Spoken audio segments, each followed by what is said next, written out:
Have you ever, stopped to think about what a number even is? Like, how do we even know it? Probably not. I know I haven't. Yeah.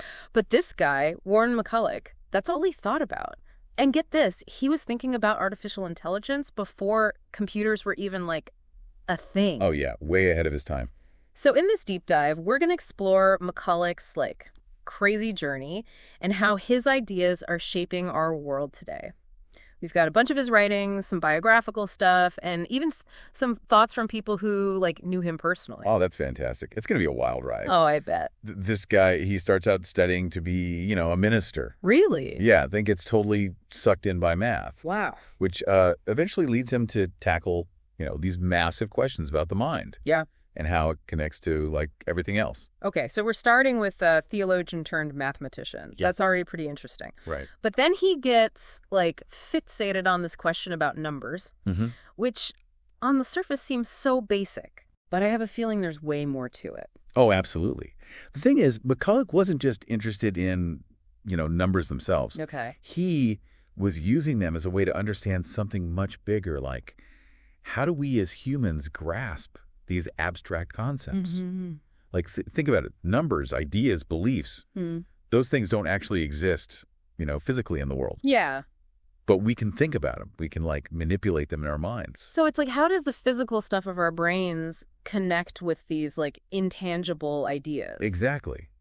And that's a question that, honestly, still puzzles scientists today. I bet. But back then, in the early 20th century, it was pretty much unheard of to even think about the brain that way. Right.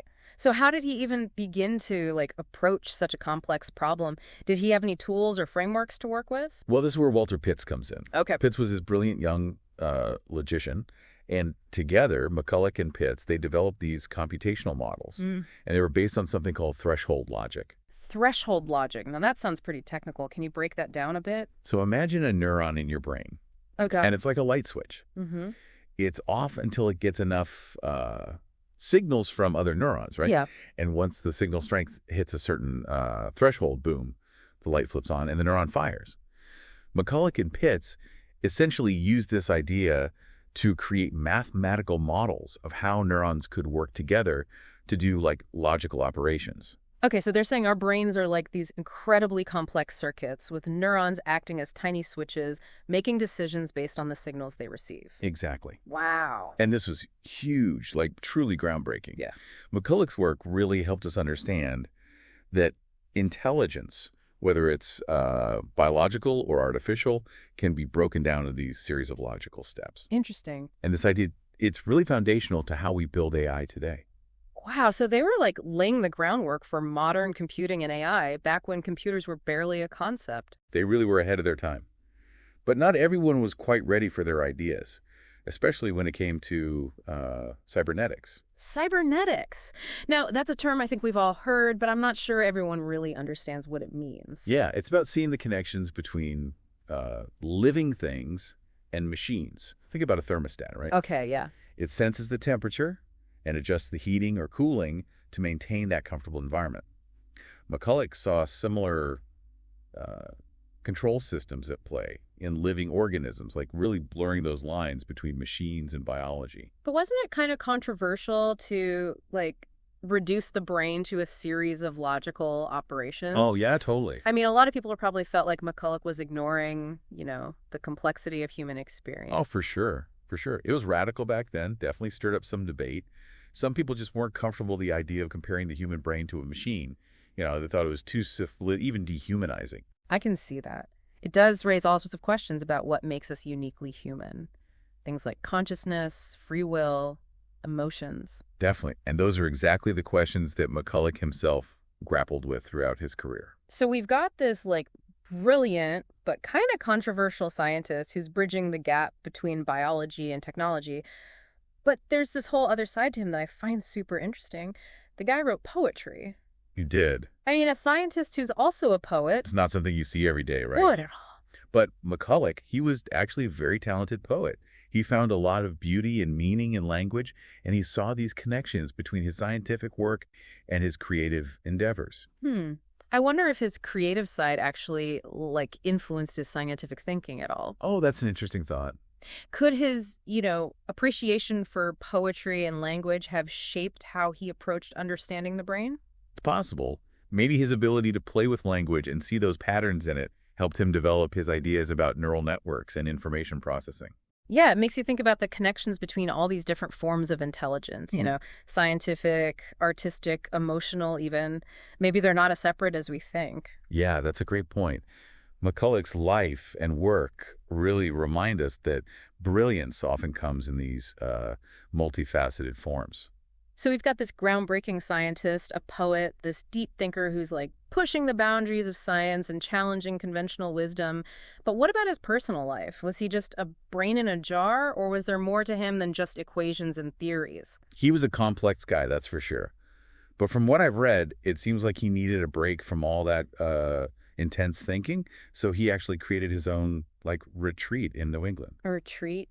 Like a secluded cabin in the woods? Well, not quite a cabin, but he did build a man-made lake on his property. Wow, seriously. Yeah.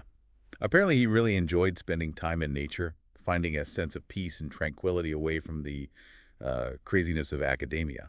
So even this brilliant scientist who's thinking about artificial intelligence and the future of humanity still needed to, connect with nature and find some balance in his life. Yeah, it's pretty reassuring, isn't it? It is. It shows that even the most brilliant minds have a human side, and that we all need to find ways to recharge and reconnect with ourselves. Absolutely. It really is amazing how he found that balance.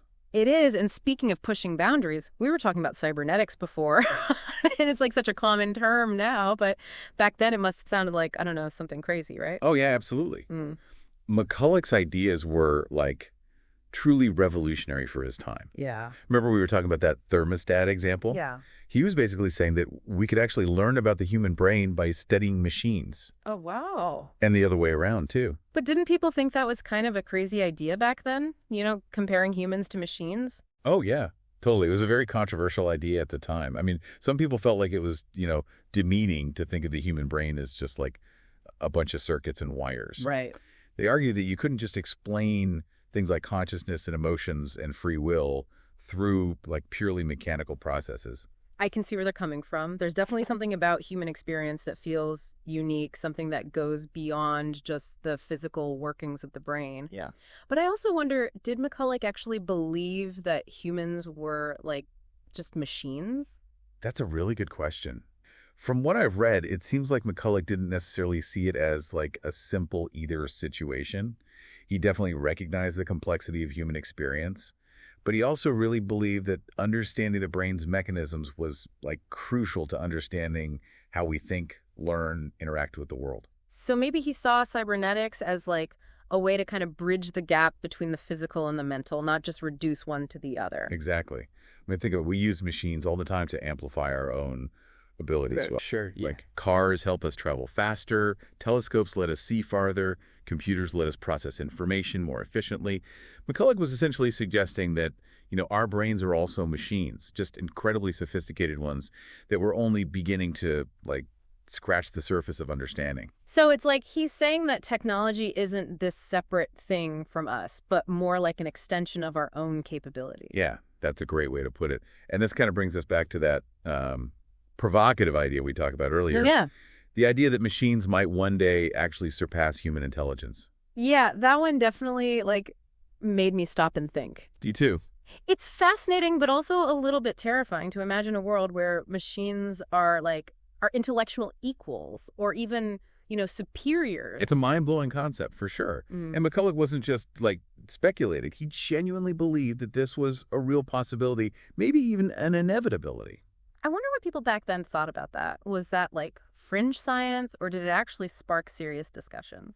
Oh, it definitely generated a lot of debate. Yeah. Some people just dismissed it as, pure science fiction. Mm-hmm. But others saw it as a legitimate possibility that we needed to be prepared for. So even back then, people were starting to grapple with the potential consequences of artificial intelligence. Seems like McCulloch was, again, way ahead of the curve on this one. He really was. And his ideas are even more relevant today as AI technology is just, advancing at this crazy pace. We're seeing machines that can learn, adapt, create in ways that, we once thought were exclusively human. It does make you wonder, what happens if machines actually become as intelligent as humans?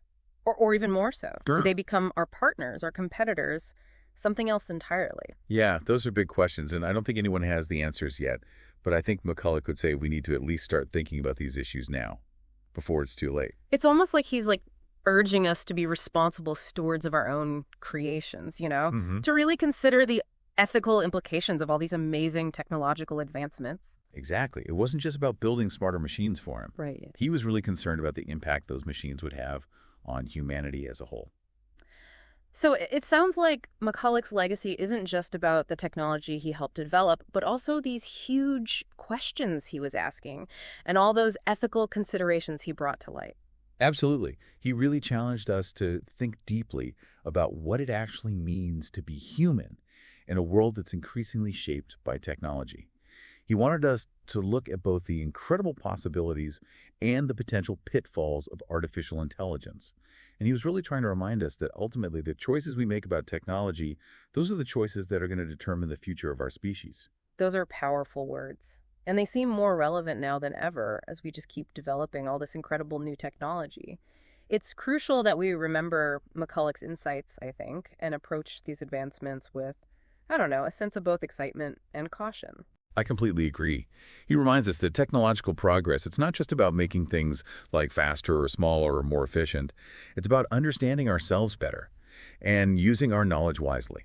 It's pretty amazing to think that McCulloch started his intellectual journey with all these questions about, theology, and ended up contemplating the future of humanity in a world full of intelligent machines. It really speaks to the incredible breadth of his curiosity, his willingness to explore these huge, challenging ideas. Yeah, his life was really a testament to the power of curiosity and the importance of interdisciplinary thinking. He wasn't afraid to cross boundaries, explore connections between these seemingly totally separate fields. Yeah. And that's really what made him such a visionary thinker.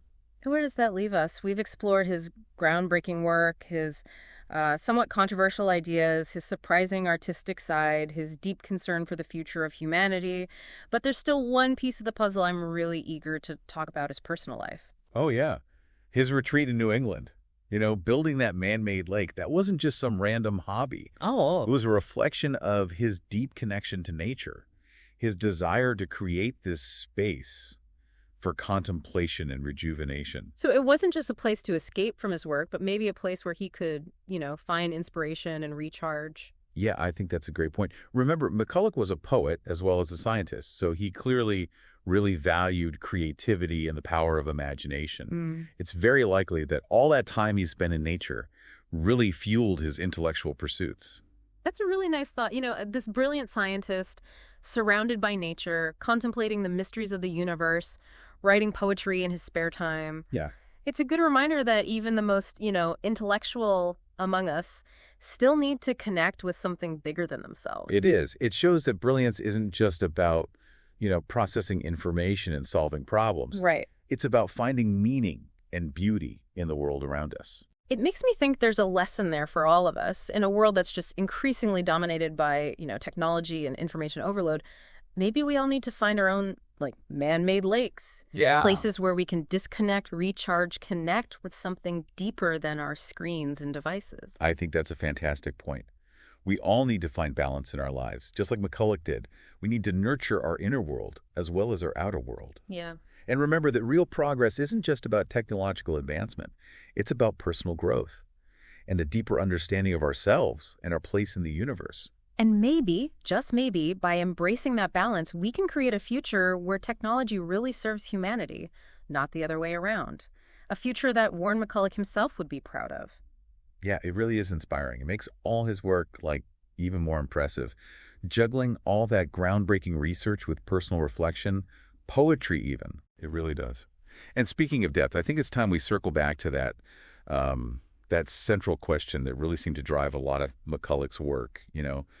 What is a number that a man may know it, and a man that he may know a number?